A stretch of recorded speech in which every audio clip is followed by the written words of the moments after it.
Арғынбаева Аяжан Тоқтасбек қызы.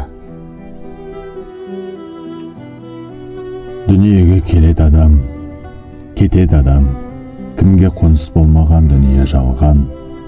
Алланың бұйрығына дауа бар ма, өзі берген өмірін өзі алған. Сіз жоқсыз арамызда, жылап қала бердік біз артыңызда. Орның қалды ойсырап асыл қызым, не қыларсың, не істерсің бұл тағдырға?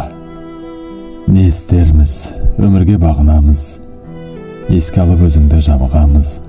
Сол бір асыл бейнеңді жан қызым-ай, аңсаймыз да бәріміз сағынамыз. Құрметті ағайын туыс, бауырлар, құда жекжат, дос жаран және қызымыздың көзін көрген барша жамағат. Сіздерді 16 қыркүйек 2023 жылы сағат 12:00-де өтетін қызымыз Аяжан Тоқтасбек қызының рухына бағышталған 40 күндік кәдесіне шақырамыз. Мекен жайымыз Кульжинский тракт 34, Алтын премиум холл мейрамханасы. Еске алушы ата-аналары, балалары, жолдасы, туыстары.